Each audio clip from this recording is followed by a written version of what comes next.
let us study continuous charge distribution.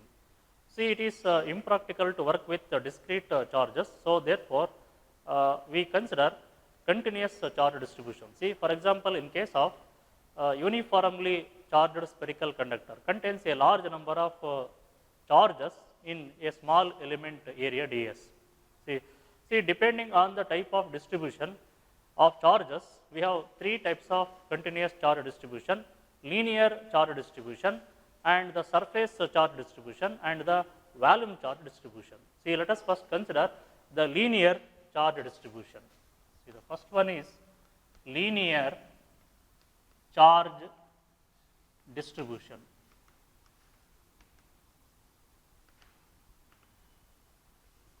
See, let us consider a wire of length L. See, this is a wire AB of length L, okay, which carries a charge equal to Q. Okay. Now, let us consider a small element of the wire AB of length DL, which carries a charge equal to dq. Okay. Let P be a point at a distance r from the center of the element dl. Okay. Let a charge q naught placed at point P. Then, what is the force acting on the charge q naught due to charge dq? See, the force acting on the charge q naught due to dq is in this direction. This is df. Okay. So, now the linear charge density is given by the equation. See, the linear charge density is given by lambda is equal to, it is lambda is equal to, see, charge per unit length of the wire. See, this charge per unit length of the wire is called the linear charge density, or the charge, the amount of charge on a small element of length dl is equal to dq is equal to lambda into dl. So, this is the amount of charge distributed on a small element dl. Okay. So, therefore, the linear charge density is defined as the charge per unit length of the wire. See, its SI unit is coulomb per meter. See, the SI unit of linear charge density is coulomb per meter. Okay. See, linear charge density is dq by dl, and dq is equal to lambda into dl. Okay. So, now the force acting on the charge q naught at P is df equal to, see, the force acting on the charge q naught equal to k into q naught into d cap. See, r cap unit vector in the direction of df, or it is the unit vector directed from the center of the element to the point P. Okay. See, therefore, the df can be written as df equal to k into q naught into, see here dq is equal to what? Lambda into dl. So, dq equal to lambda into dl divided by r square into r cap. Okay. Or df can be written in terms of f, it can be written as, see, the f equal to k into q naught into line integration of the line integral, see, lambda into dl divided by r square into r cap. So, it is the force acting on the charge q naught, f equal to k into q naught line integral lambda into dl by r square into r cap.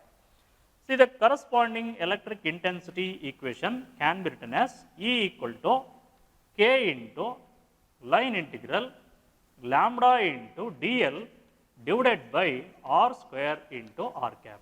See, this is intensity equation, electric intensity equation, and this is the force equation. Okay. See, this is about the linear charge density. So, therefore, a linear charge density can be defined as it is the ratio of charge to the unit length of the wire. This charge per unit length of the wire is called the linear charge density. See, let us study the surface charge density. See, second one is surface charge distribution. Surface charge distribution. See, to study surface charge distribution, let us consider a surface area S. See, this is a surface area S. Okay. Let us consider a small surface area ds. See, this is a small surface area ds, okay, which carries a charge dq. See, consider a point P at a distance r from the surface area ds. See, now place a charge q naught at P. Then the force on charge q naught is in this direction. This is df. Okay. Let r cap is the unit vector directed from the surface area to the point P. Okay. Now, the surface charge density is defined as, see, the surface charge density is defined as, see, the sigma is equal to, see, it is dq by ds. See, it is the ratio of the charge to the surface area ds, or it can be defined as, it is the charge per unit area of the surface is called the surface charge density. See, its SI unit is, see, its SI unit is coulomb per meter square. Okay. So, now let us write down the expression df, the force on the charge q naught at P due to charge dq. So, the df is equal to k into, see, k into q naught into dq divided by r square into r cap. The r cap unit vector in the direction of df, or it is directed from the surface area ds to the point P. Okay. Or it can be written as df is equal to k into q naught. See, here dq equal to what? See, dq equal to sigma into ds. So, this is the amount of charge distributed on the surface area ds. So, therefore, dq is equal to sigma into ds divided by r square into r cap, or force can be written as F equal to k into q naught. This is surface integral sigma into ds divided by r square into r cap. Okay. The corresponding electric intensity is given by k into surface integral S into sigma into ds divided by r square into r cap. So, this is electric intensity equation, and this is the force equation. See, this is about the surface charge distribution. See, the next one, the volume charge distribution. See, to study the volume charge distribution, let us consider a small volume dV. See, this is the volume V, and this is a small volume dV. Okay. This is dV carrying a charge dq. Okay. See, consider a point P at a distance r from the center of the volume dV and place a charge q naught at P and the force on the charge q naught is away from the charge and it is df. Okay. See now the unit vector is r cap, it is directed from the center of the cube to point P. Okay. See now the volume charge density is defined as, see, volume charge density, see, volume charge density rho equal to, see, it is dq by dv. See, charge per unit volume of the conductor is called the volume charge density. It is the ratio of charge to the unit volume of the conductor, and the amount of charge distributed on the cube of volume dV is dq equal to rho into dV. See, its SI unit is, see, its SI unit is coulomb per meter cube. Okay.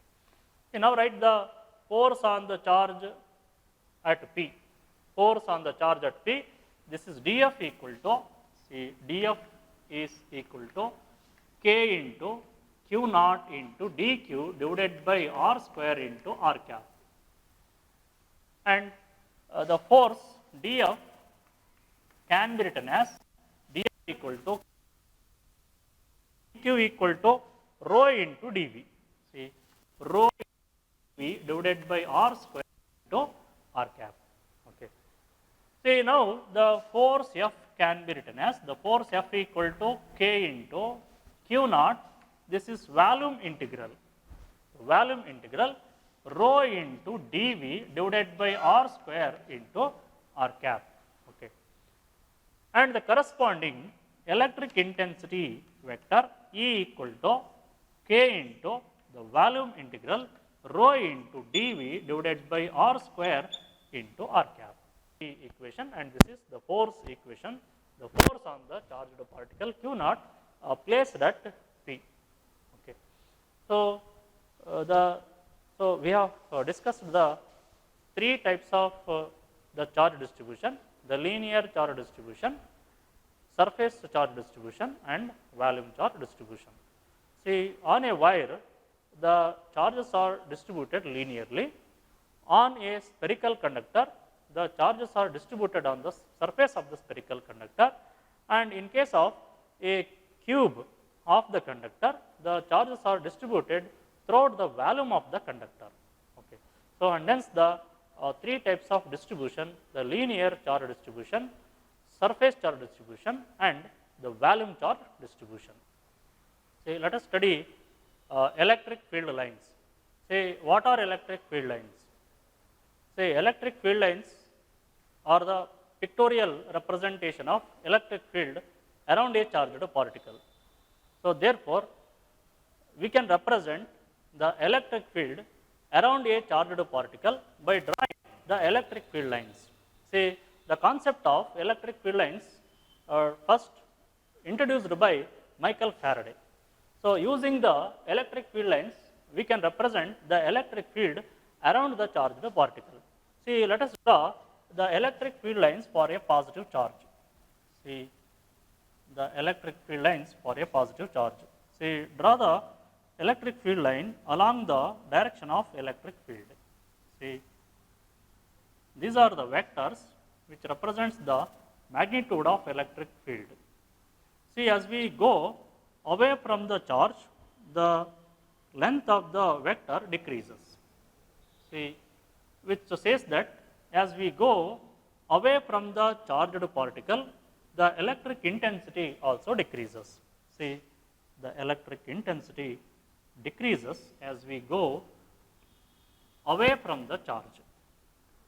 See, the electric intensity will be large where the electric field lines are more, and the electric intensity will be less where the electric field lines are less crowded. So, the intensity depends on the density of field lines. See, if the density is more, the more number of field lines, then the electric intensity will be more. See, so these vectors go away from the charge, length of the vector decreases, and hence the electric intensity decreases. See, these are the electric field lines for a positive charge. Okay. So, electric field lines or represents the electric field around a charged particle. See, similarly, we can draw the electric field lines for a negative charge. See, for a negative charge, the electric field lines are radially inward.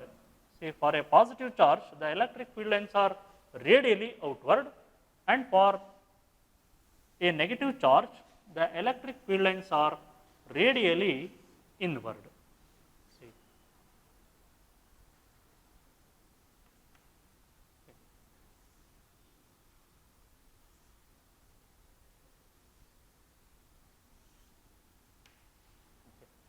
So, electric field lines, using electric field lines, we can represent the electric field around a charged particle. See, let us consider a charged particle placed at the origin. See, this is a charged particle plus q placed at the origin. See, now we can draw the electric field lines due to this positive charge. See, these are the electric field lines due to the positive charge.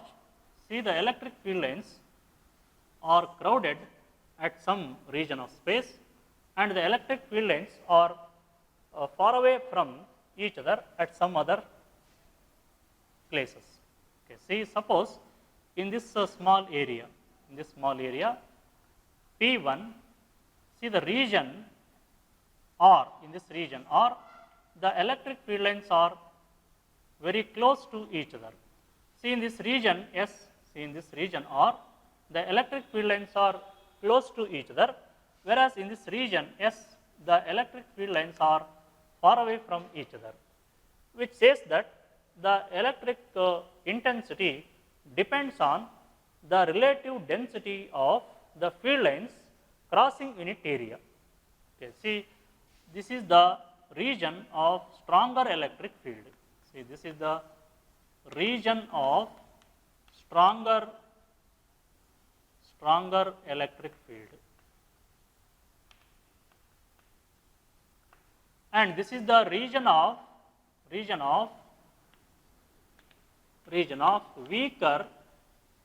weaker electric field. See, in this region also, the same number of the field lines crossing the surface area, but the relative density of the electric field lines is less here. Here the relative density of electric field lines are more here. So, therefore, this is the region of weaker electric field, and this is the region of stronger electric field. Okay. See, let us study the properties of electric field lines. See, the properties of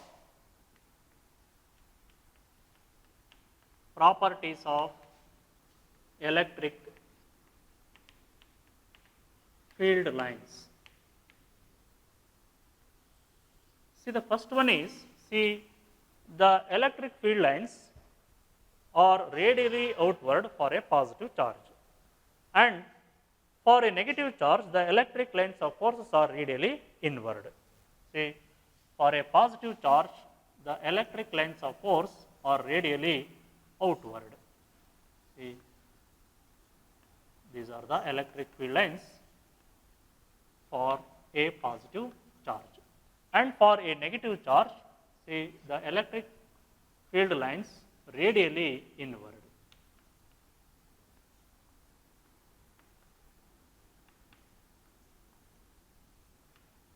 Okay. See the next one, see for a positive charge and for a negative charge.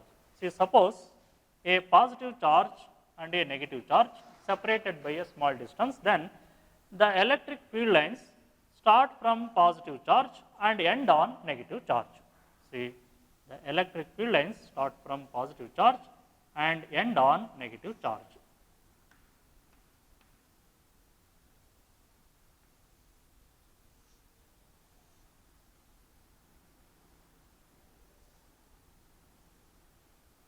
See, so therefore, the electric field lines start from positive charge and end on negative charge. See, inward. These field lines are directed inward. These field lines directed outward. Okay. See, electric field lines do not intersect each other. See, two or more lines do not intersect each other or never intersect each other. See, suppose this is an electric field line. Okay. See, suppose this is one more electric field line. See, suppose this is the point at which the electric field lines intersect each other. See, what happens if what is the meaning? See, what happens if the two field lines crosses each other? See, suppose if we place a charge q at this point, which means that the charge q can move simultaneously in two directions. See, it is impossible to move the charge q in two directions simultaneously. So, therefore, two lines of forces do not intersect each other. Okay. See the next property.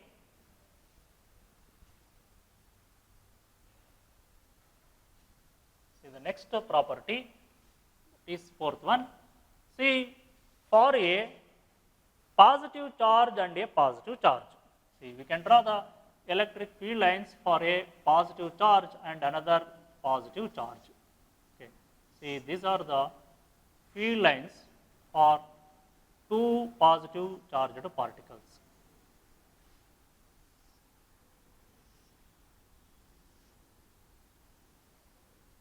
See, these electric field lines exert a lateral pressure on each other.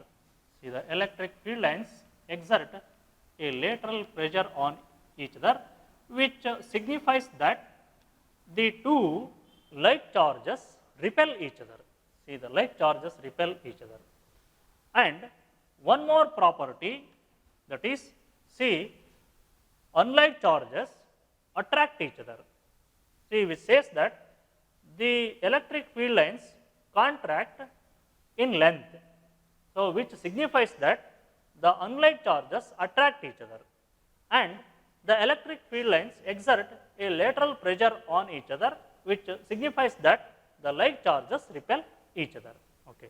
See, electric lines of forces for a spherical conductor, see, or a conductor, okay, or you can take any conductor.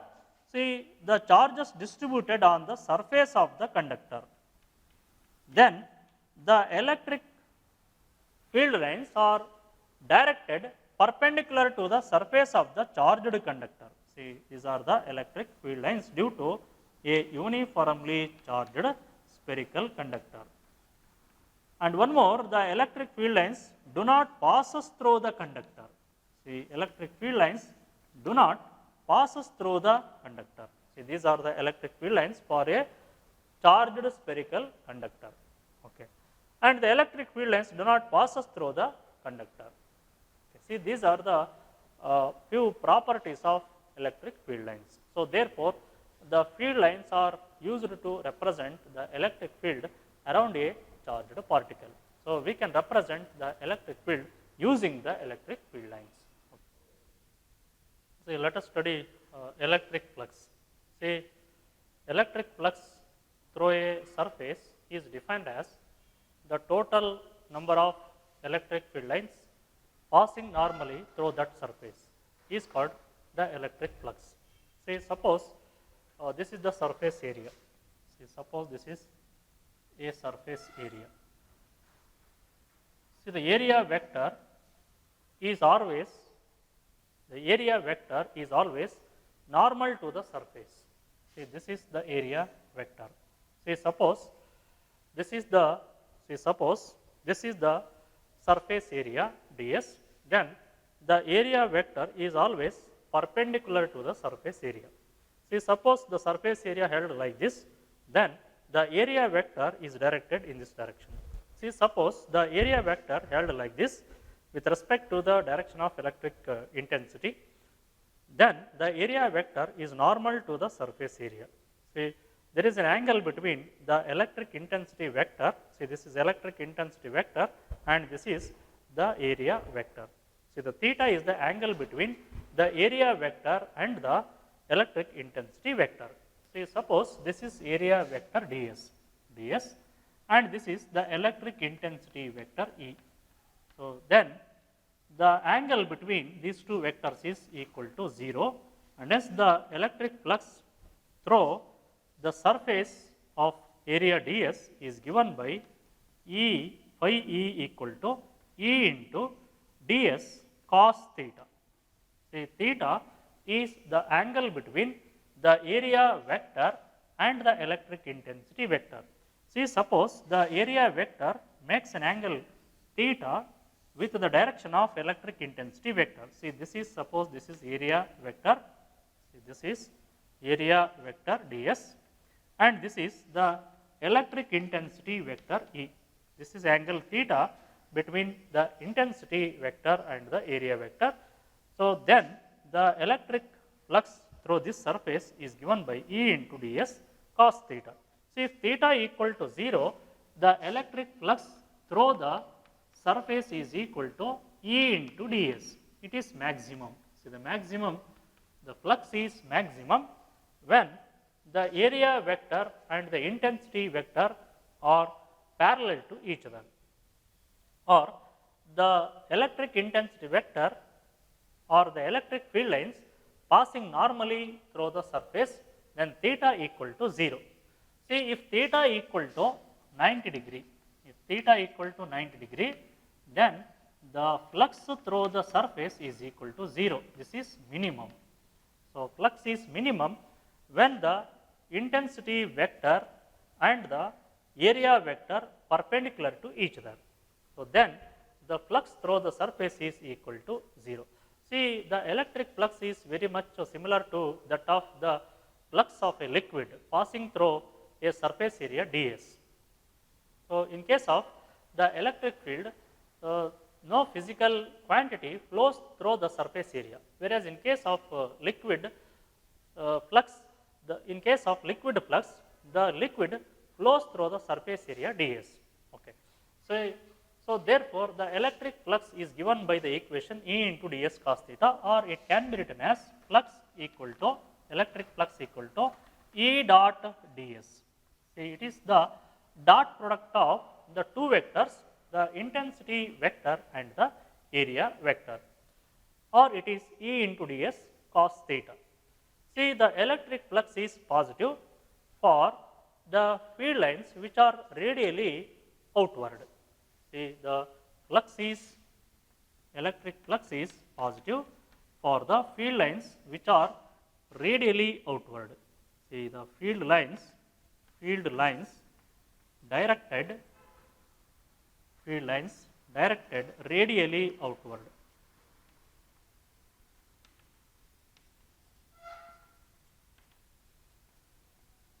See, if the field lines radially inward, then the electric flux phi E is negative. So, therefore, the flux may be positive and may be negative. See, for the field lines which are directed radially outward, then the flux is positive, and the flux is negative for the field lines which are directed radially inward. See, flux is a scalar quantity. Say, let us study Gauss law in electrostatics. See, what says Gauss law? The total normal electric flux through any closed surface in free space is equal to 1 over epsilon naught times the total charge enclosed by the surface. See, the statement of Gauss law. See, the statement, the total normal electric flux through any closed surface surface in free space, the total normal electric flux through any closed surface in free space is equal to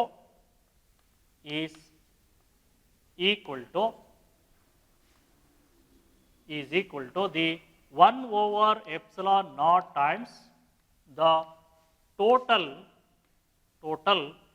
charge enclosed by the surface. See, this is the statement of Gauss law.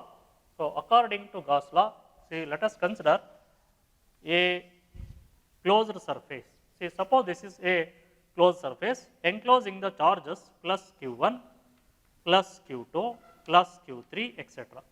Okay. Then the total normal electric flux through this closed surface is, see, total normal electric flux through this closed surface is equal to 1 over epsilon naught times. What is epsilon naught?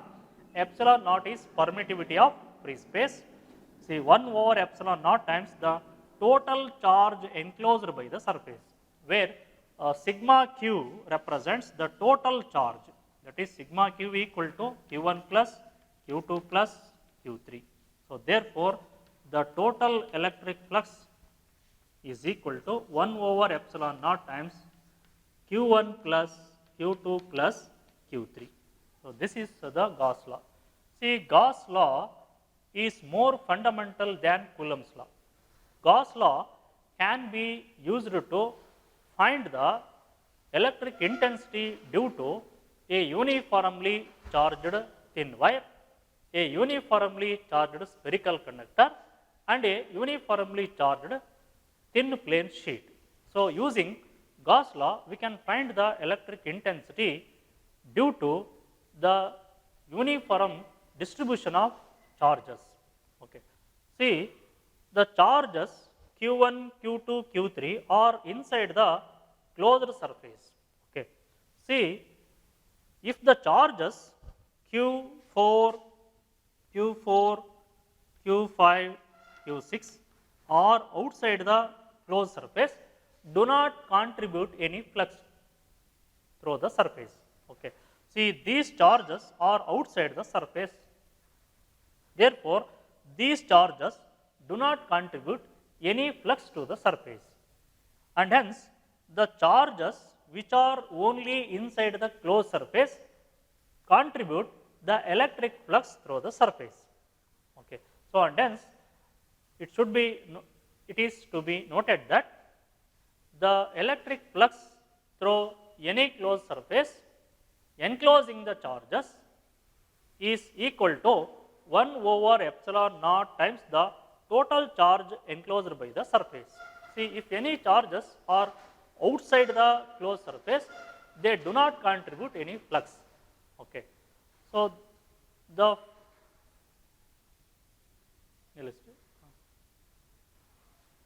see, Gauss law, as I said, the Gauss law is used to find the electric intensity due to uniform charge distribution like spherical, planar, or symmetrical charge distributions. Okay. Let us find the electric intensity due to a uniformly charged infinitely long straight wire.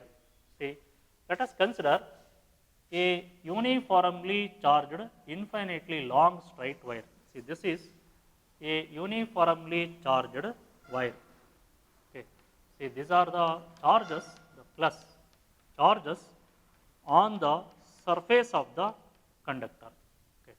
See, to find the electric intensity near the wire or due to the wire, we must assume a surface known as the Gaussian surface, symmetrical about the, which is symmetric about the straight wire. See, let us assume a Gaussian cylinder which is coaxial with the wire. Say, this is the Gaussian cylinder. This is the Gaussian cylinder coaxial with the wire. Okay. See, this is the Gaussian cylinder. This is coaxial with the wire. See, this is a cylinder of length L and radius R. See, this is the radius R. Okay. See, we have three surfaces here. See, this is end cap 1, this is end cap 2, and this is the curved surface 3. See, this is the curved surface of the cylinder, and this is the end cap 1, this is end cap 2. See, now we will going to find the electric flux through all these surfaces, that is end cap 1, 2 and the curved surface. See, let us consider a small surface area ds here in the end cap 1. See, the electric intensity through this surface area is in this direction, this is E. Okay. And the area vector is perpendicular to this surface, this is area vector ds. Okay. So, the angle between the intensity vector and the area vector is here the 90 degree. Okay. See here in the end cap 2, consider here a surface area ds. So, the electric intensity is directed outward. See, this is electric intensity, and the area vector is perpendicular to the surface area ds. See, this is surface area ds. Okay. See, here also the intensity vector and the area vector are perpendicular to each other. And consider one more surface area here on the curved surface area.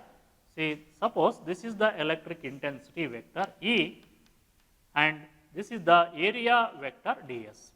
See, now here in this case, in the curved surface, the angle theta is equal to 0 between the electric intensity vector and the area vector. See, now define linear charge density. See, linear charge density, linear charge density lambda is equal to, this is charge per unit length of the wire. Okay. So, charge per unit length of the wire is called the linear charge density. Call this equation number 1. See, now what is the total flux through the Gaussian cylinder? See, this cylinder, this imaginary surface is called the Gaussian surface. Here it is called the Gaussian cylinder. Gaussian cylinder. Okay. See, the total electric flux through the Gaussian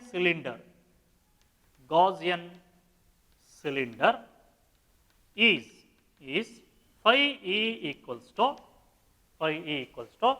see the electric flux through the end cap 1, see electric flux through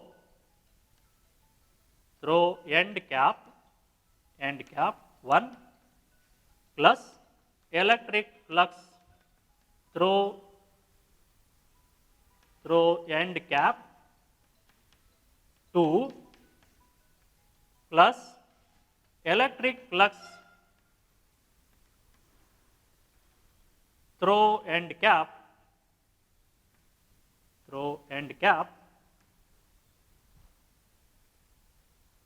this is the electric flux, this is electric flux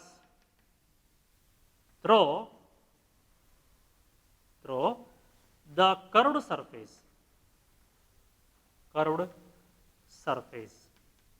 Okay. See, these are the three surfaces, end cap 1, end cap 2 and the curved surface. So, therefore, see now the total electric flux phi E is equal to, see the electric flux through the end cap 1 is, see the integration, the closed surface, the first one, end cap 1, this is E into ds cos theta plus closed surface, the second one, end cap 2, integration E into ds cos theta plus the third surface, the surface integral for the third surface E into ds cos theta. See, now total electric flux is equal to, say here theta equal to 90 degree. Here also in the second end cap, the theta equal to 90 degree. So, whereas in case of the curved surface of the cylinder, theta equal to 0 degree. So, therefore, it is integration over the first surface E into ds cos 90 degree plus integration over the second surface E into ds cos 90 plus integration over the third surface is equal to E into ds cos 0 degree. So, therefore, the total electric flux through the Gaussian surface is, say, through the first surface is 0 and through the second surface is also 0, but whereas through the third surface it is E into integration ds. Okay. See, this integration of ds, is the total curved surface of the cylinder. See, this is 2 pi RL. See, this is 2 pi RL. So, therefore, flux phi E equal to E into 2 pi RL. See, this is equation number 2. See, from Gauss law, see, we know that the total normal electric flux through the closed surface is equal to 1 over epsilon naught times the total charge enclosed by the surface. So, call this equation number 3. See, from Gauss law, we know that phi E is equal to 1 over epsilon naught times the total charge enclosed by the surface.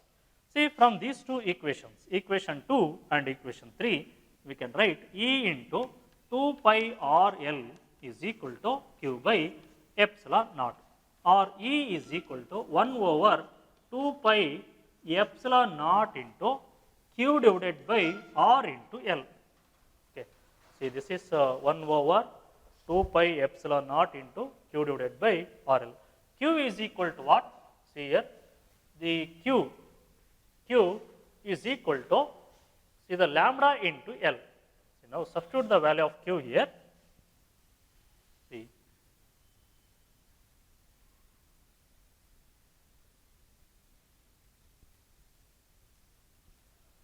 See, Q is equal to, see Q is equal to lambda into L, where lambda is the linear charge density.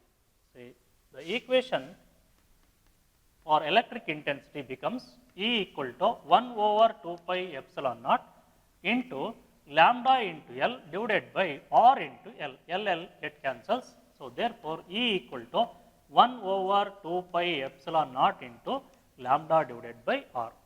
See, this is the expression for the electric intensity due to uniformly charged infinitely long straight wire. So, therefore, electric intensity is inversely proportional to the R, or as the R increases, that is, as we go away from the wire, away from the straight wire, the electric intensity goes on decreasing. See, the electric intensity directly proportional to linear charge density. See, when the lambda increases, the electric intensity also increases. Vectorially, it can be written as vector E is equal to 1 over 2 pi epsilon naught into lambda by R into R cap. R cap unit vector in the direction of the electric intensity. Okay. See, this is the expression for electric intensity due to uniformly charged infinitely long straight wire. Okay. So, let us find the electric intensity due to uniformly charged spherical conductor. This is the next application of the Gauss law.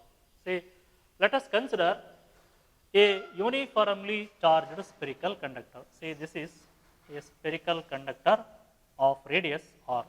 This is the radius of the sphere. See, let plus Q be the total charge on the spherical conductor. Okay.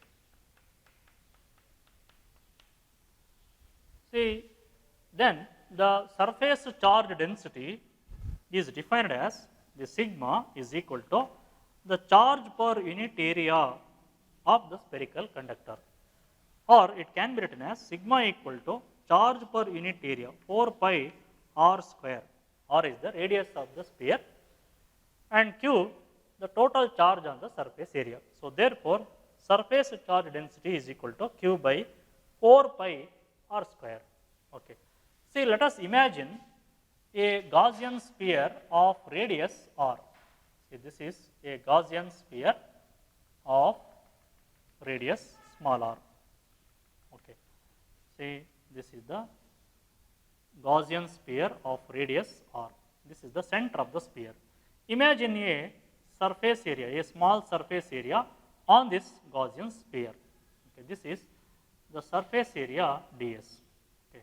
See, the area vector is in this direction, area vector is in this direction, and the electric intensity also directed in the same direction. Okay. See, this is Gaussian sphere.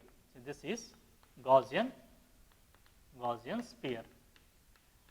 See, due to spherical symmetry, the electric intensity at any point on the sphere is same and directed radially outward. Okay. See, now let us find the electric flux through this surface area ds. See, the electric flux through, see, electric flux through the Gaussian sphere, electric flux through the Gaussian sphere is phi e is equal to integration, the surface integral E into ds cos theta. See here, see, this is area vector ds and this is the intensity vector E. So therefore, here the theta is equal to 0, and hence the electric flux is equal to the surface integral E into ds cos 0. Okay. It is E into ds cos 0. See, cos 0 is equal to 1. Therefore, the electric flux is equal to E into surface integral ds. See, this surface integral ds is the surface area of the spherical conductor of radius r. This is ds is the surface area of the Gaussian sphere of radius small r. So therefore, integration, the surface integral ds is equal to 4 pi r square. Then the total electric flux phi E is equal to E into 4 pi r square. Call this equation number 1. See, from Gauss law,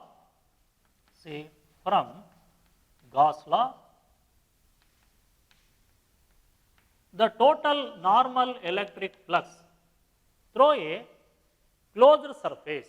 See, suppose this is a closed surface, the total normal electric flux through the closed surface is equal to 1 over epsilon naught times the total charge enclosed by the surface. See, call this equation number 2. Then from equations 1 and 2, we can write E into 4 pi r square is equal to 1 over epsilon naught times the total charge enclosed by the surface. And hence, E is equal to 1 over 4 pi epsilon naught into q divided by r square. See, this is the expression for the electric intensity due to uniformly charged spherical conductor. See, this equation represents the electric intensity near the surface of a charged spherical conductor. See, r is the distance from the point to the center of the spherical conductor. See, vectorially it can be written as E is equal to 1 over 4 pi epsilon naught into q divided by r square into r cap. See, the r cap unit vector in the direction of the electric intensity vector. Okay. See, what is r cap? R cap unit vector, see, unit vector in the direction of electric intensity vector. Okay. So this is the expression for electric intensity at a electric intensity near a point near a point due to the uniformly charged spherical conductor. So now see what is the electric intensity at any point on the spherical conductor. See, suppose if R is equal to R, then electric intensity E is equal to 1 over 4 pi epsilon naught into Q divided by R square. See, this represents the electric intensity on the surface of the spherical conductor at any point on the surface of the spherical conductor. Okay. See, if R is less than R, then the electric intensity is 0.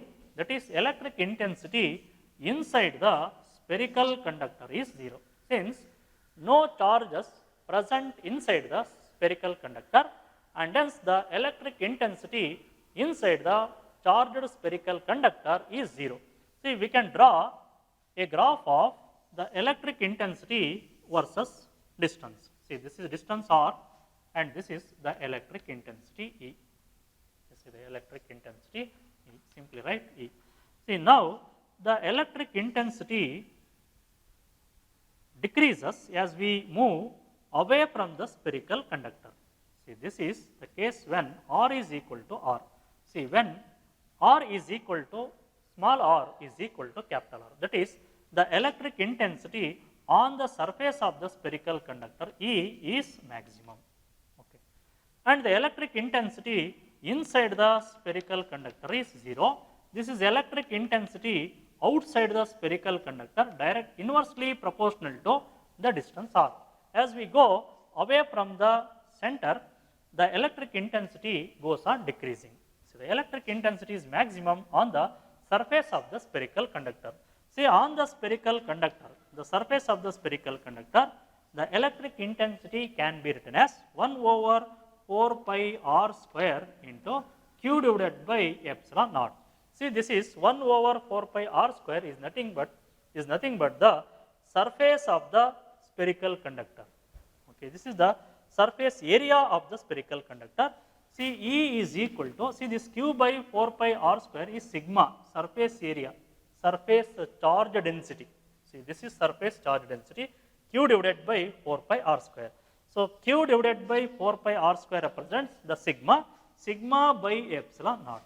So, the electric intensity on the surface of the spherical conductor E is equal to sigma by epsilon. So, therefore, the E maximum is equal to sigma by epsilon naught here. Okay. So, this is the electric intensity due to uniformly charged spherical conductor. So, let us study the third application of Gauss law, that is to find the electric intensity due to uniformly charged infinite plane sheet. See, let us consider a plane sheet. See, this is a uniformly charged infinite plane sheet. Okay. So, this is a uniformly charged plane sheet. See, these are the charges distributed uniformly on the plane sheet, on either side of the plane sheet. See, let Q be the total charge on the sheet. Okay. See, let us imagine a Gaussian cylinder perpendicular to the plane sheet.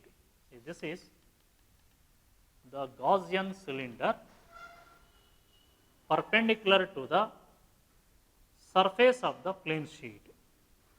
See, this Gaussian cylinder has three surfaces. This is end cap 1, this is end cap 2, and this is the curved surface 3. Okay.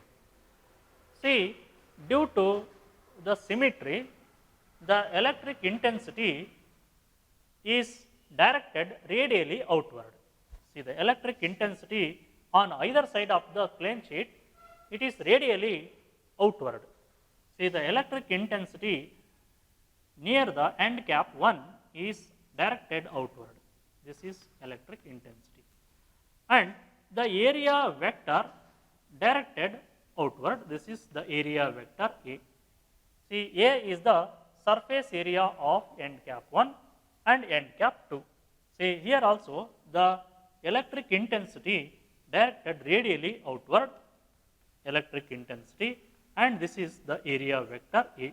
See, here the theta is equal to 0 degree, here also the theta is equal to 0 degree. See, the electric intensity vector and the area vector. The angle between these two is equal to 0. Similarly, here these two is equal to 0. See, here the area vector is perpendicular to the curved surface of the cylinder.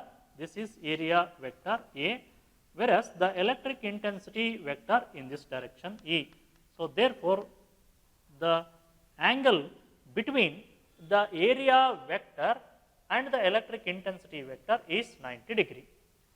The uniform surface charge density is sigma is equal to charge per unit area, and charge is equal to sigma into area. Okay. See, now let us find the electric intensity, let us find the electric flux through the Gaussian cylinder. See, so what is the total electric flux, total electric flux through the Gaussian cylinder, flux through the Gaussian cylinder. See, this is the imaginary. See, this is the plane sheet. This is plane sheet. This is the Gaussian cylinder. Gaussian cylinder. This is an imaginary cylinder. Okay. See, the total electric flux through the Gaussian cylinder is phi E is equal to flux through the closed surface 1. This is E into ds cos theta plus the flux through the closed surface second is E into ds cos theta plus the flux through the curved surface of the cylinder is E into ds cos theta. See, here, as I said, theta is equal to 0. Now, the total electric flux phi E is equal to integration over the closed surface. The first is E into ds cos 0. This is cos 0, theta is 0. Similarly, integration over the second surface is E into ds cos 0 plus the integration over the curved surface is E into ds cos 90. Here theta is equal to 90 degree.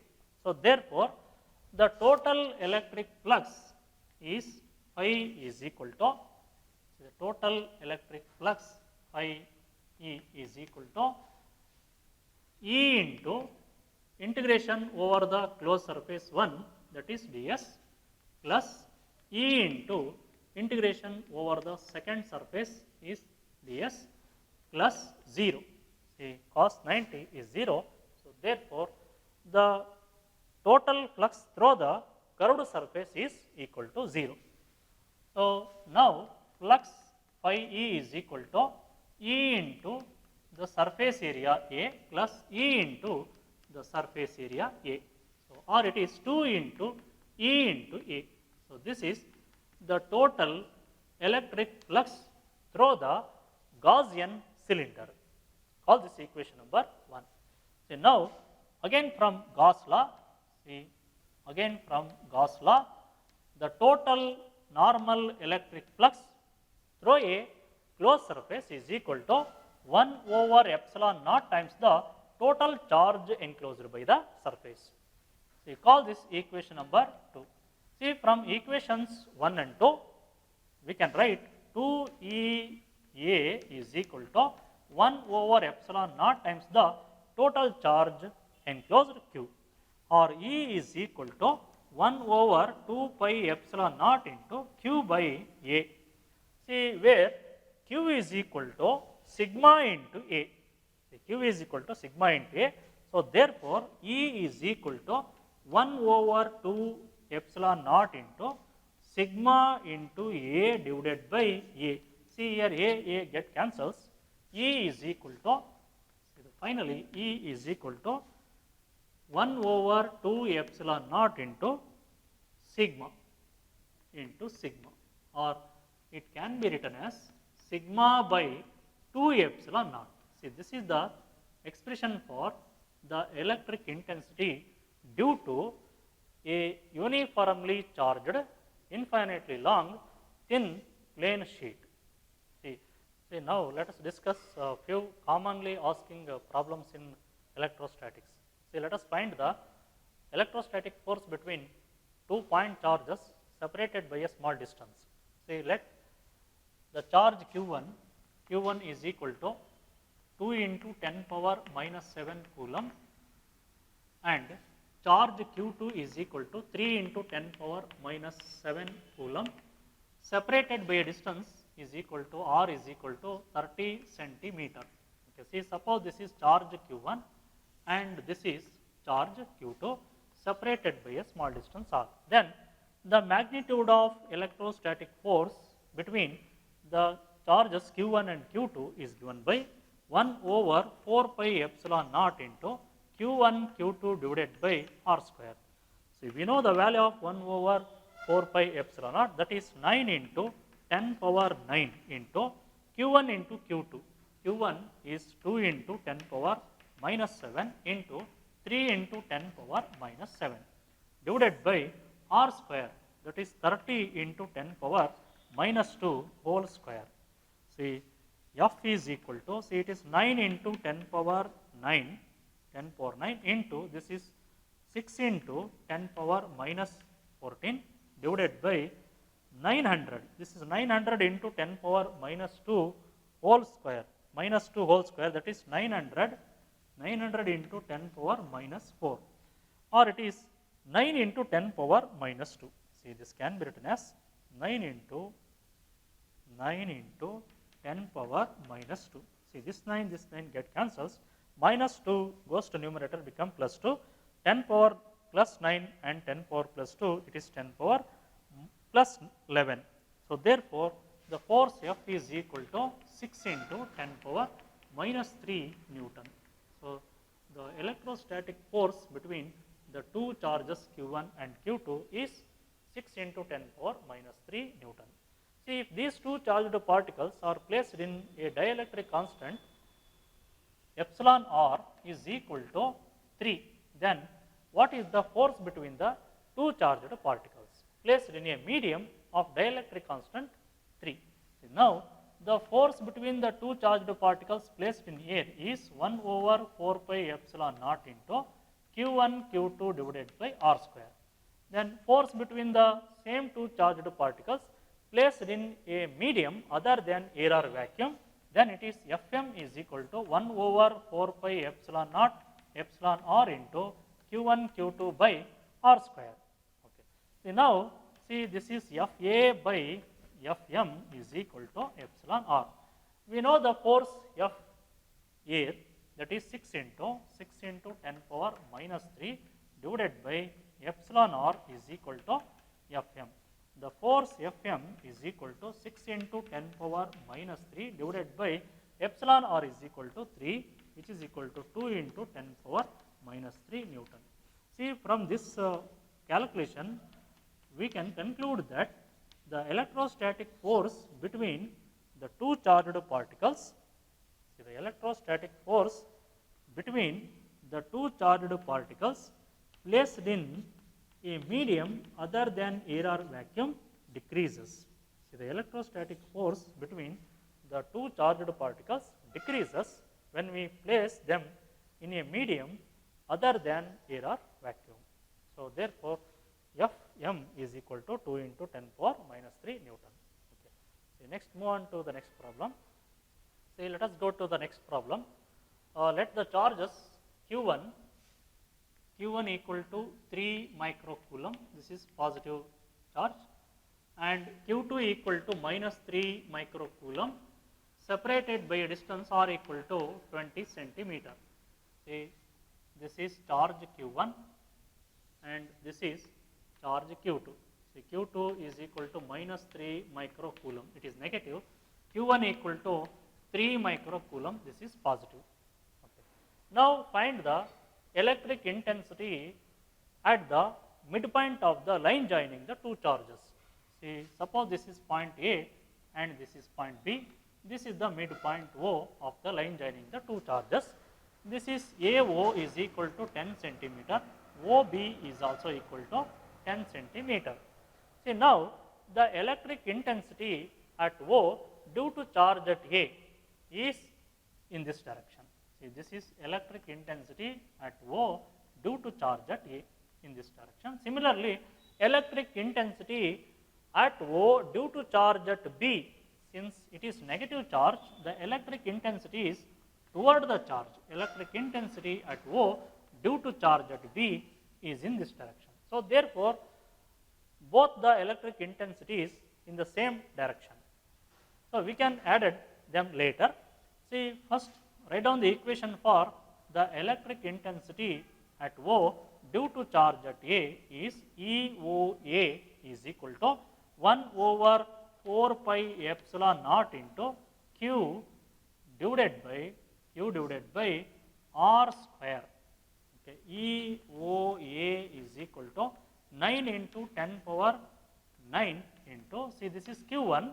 Q1 is equal to 3 into 10 power minus 6 divided by R square, that is 10 into 10 power minus 2 whole square. See, EOA is equal to 27 into 10 power. See, this is 9 minus 6 is 3. This is 10 power minus 1 whole square. This is 10 power minus 2. See, the 10 power minus 2 goes to numerator becomes 10 power plus 2. See, this is plus 5. So, plus 3 plus 2, it is plus 5. See, this is Newton per coulomb. It is along OB. Similarly, the electric intensity at O due to charge at B is also equal to 27 into 10 power 5 Newton per coulomb. It is also along OB. Since it is negative charge, the electric intensity is toward the charge. And for the positive charge, the electric intensity is away from the charge. Okay. See, these two are directed in the same direction and along the same line. So, therefore, the resultant electric intensity is equal to EOA plus EOB. So, therefore, E equal to EOA is 27 into 10 power 5 plus 27 into 10 power 5, or it is 54 into 10 power 5 Newton per coulomb.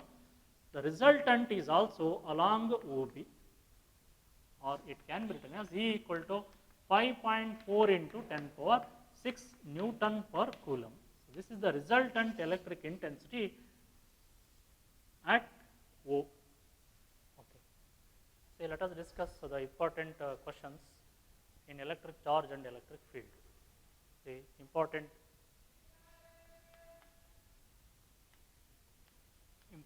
questions.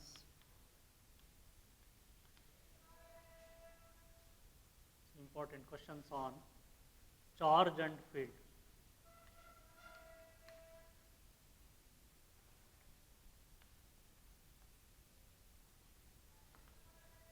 See, the first question, the commonly asked question is, what is charge? See, what is charge?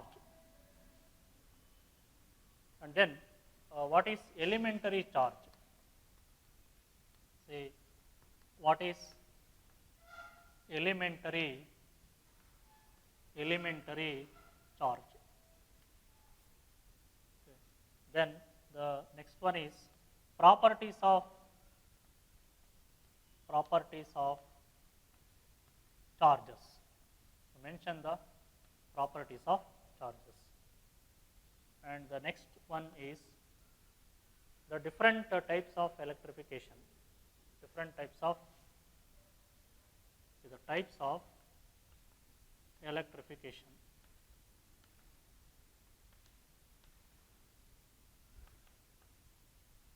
Name the device which is used to find the charge on a body, that is electroscope, the gold leaf electroscope. The device used to find the device used to find the charge on a body, charge on a body, that is gold leaf electroscope. Then Coulomb's law, state and explain Coulomb's law. Coulomb's law. Coulomb's law in vector form. See, Coulomb's law in vector form. So these are the commonly asking questions in electric charge. Case of let us discuss the important questions in case of the electric field. See, the commonly asking question in electric field is define electric field. Define electric field. Or what is electric field? Second one, define electric intensity. Electric intensity at a point in an electric field. Electric intensity at a point in an electric field. Next, the third one is derive the expression for the electric intensity due to an isolated point charge. So the electric intensity due to an isolated point charge. Okay. So the fourth one is what is a dipole? What is a dipole? See, what is dipole?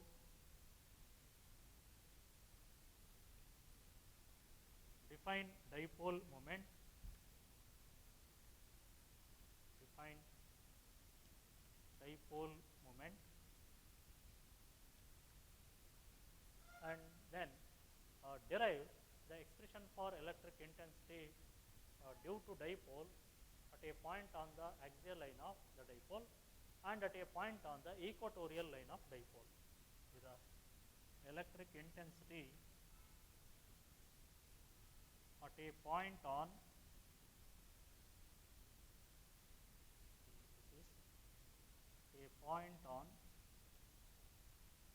axial line of dipole. Similarly, the electric intensity at a point on equatorial line of dipole. See, these are the two important derivations from the point of theory examination. The next one is what is electric flux?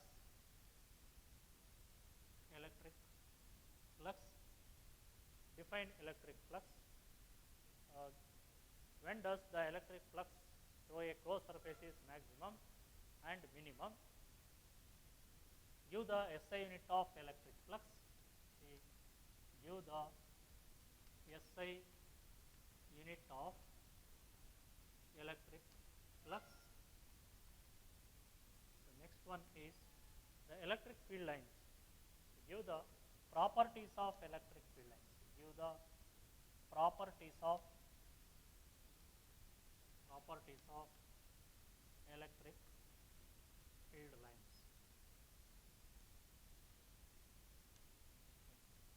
The next one is state and explain Gauss law. State and explain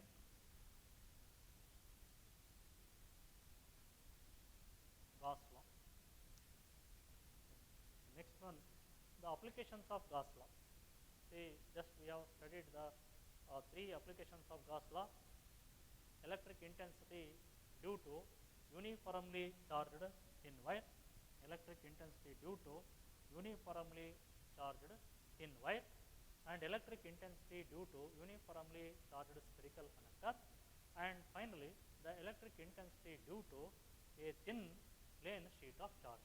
So these are three important questions will be asked in examination, annual examination. So prepare well for the electric field and electric charge.